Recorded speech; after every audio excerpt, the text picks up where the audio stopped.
Hi, this is Matt Joe Gow, and you're listening to Radio Karam, which is local community internet radio. And we were having a chat about community radio earlier and how important it is to Melbourne, how important it is to the scene here, the music scene, but also the wider community. So check out Radio Karam, tune in.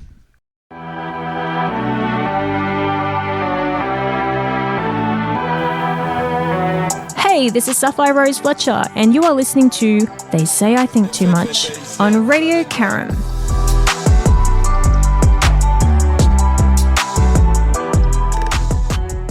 Hello, my name is Saffire-Rose Fletcher, singer-songwriter and published author. Welcome to my very first podcast, They Say I Think Too Much. In my podcast, I'll be speaking about various topics and demographics in society, evoking thought-provoking perspectives such as online dating, mental health, grief, body dysmorphia, judgment, marriage, family breakdowns, energy reading, spirituality, keyboard warriors, setbacks regarding relapse with addiction, personal development, and our own inner critic.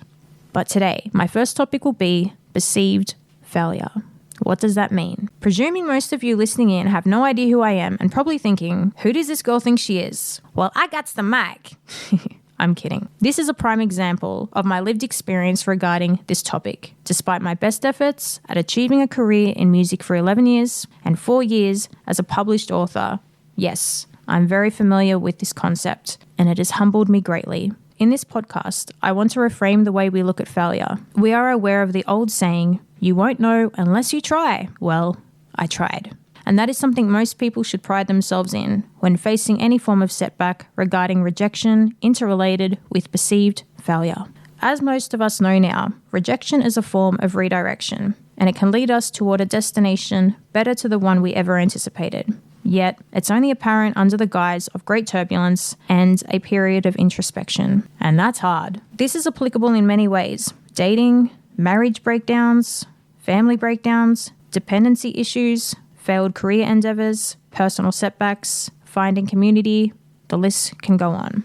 And to add additional perspective for some, they aren't even granted the privilege of even trying. For example, people who wish to become a professional dancer, yet are unfortunately wheelchair-bound for the rest of their lives.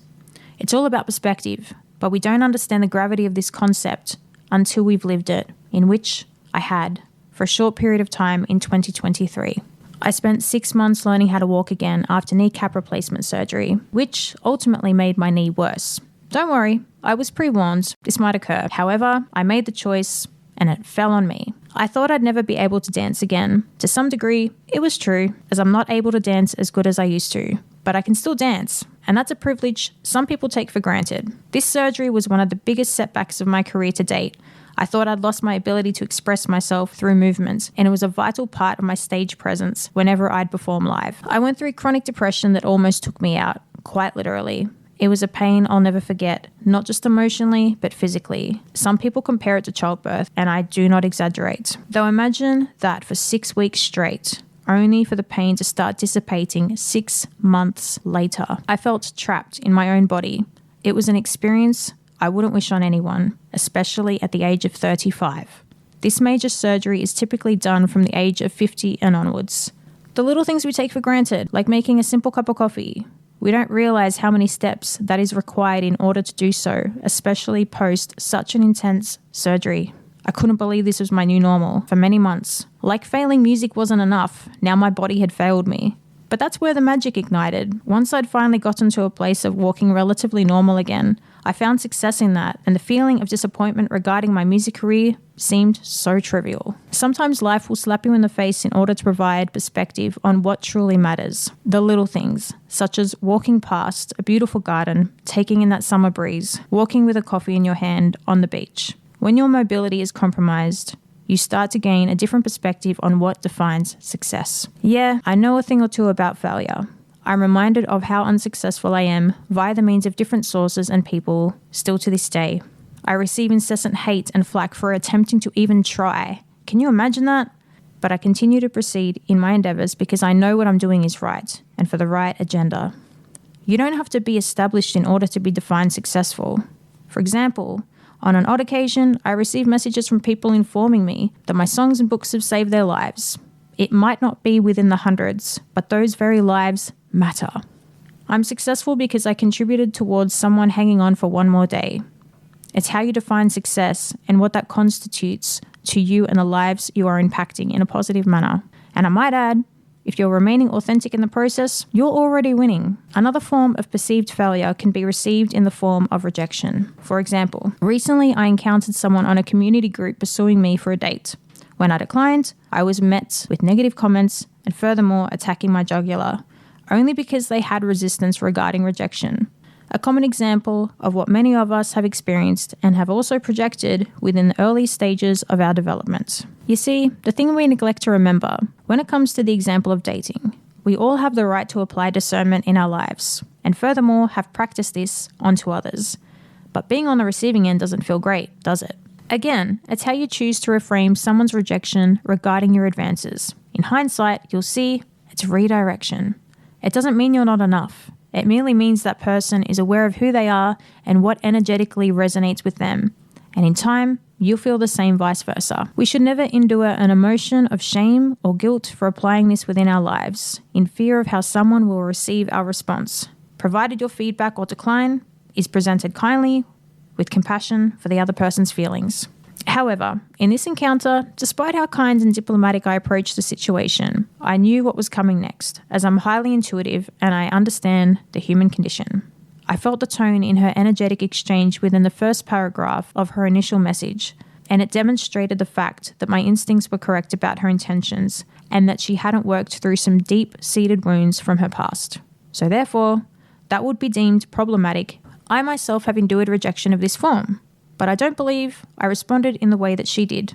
No judgment, as I've definitely fallen short regarding rejection in other areas of my life. But one day, this girl may look back on that brief energetic exchange between her and I and be grateful that I declined her offer. Because I believe there's someone out there for everyone. It's just a matter of aligning yourself to the correct timeline of your life that I will expand on in another podcast. A similar example regarding ghosting, another form of perceived rejection, when really, have you ever looked back on a message thread as to what you might have said to cause the ghosting in the first place?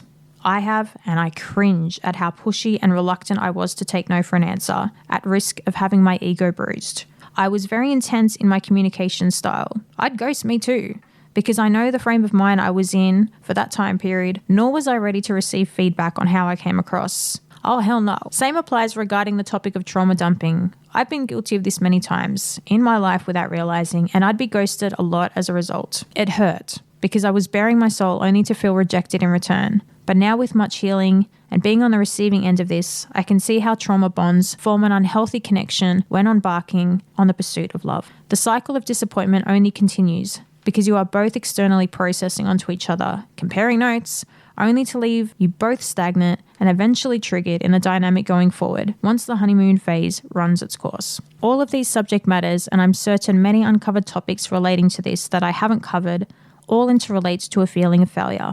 I remember failing my driver's license 4 times at the age of 19 years old. I felt so defeated, but when I look back, I'm glad I did. Why? Because God only knows what kind of accidents or issues regarding road incidents that could have occurred without learning the correct way of navigating a car, and let alone a road full of intensive traffic conditions. I wasn't equipped. In retrospect, it might have saved my life. Of course, even the best drivers can unfortunately end up in negative outcomes despite their training, but theoretically, I believe it was necessary for my development as a registered and roadworthy driver. We never consider these examples as a blessing. We assume we failed. The moral of these stories and lived examples, sometimes you are right where you need to be without even realizing. I call it the intermission. Until my next podcast, be kind to yourself.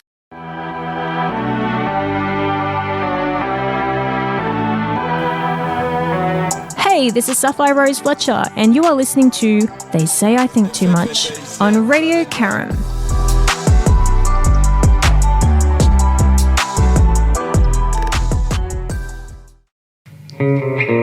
Hey, it's Sam from the Smith & Weston Jury, and you're listening to Radio Karam.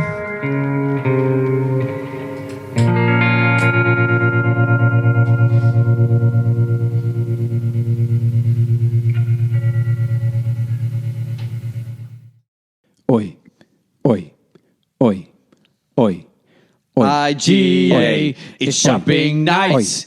IGA, where the price is right. Seaford North IGA, for your groceries and liquor. IGA Express, there's nothing quicker.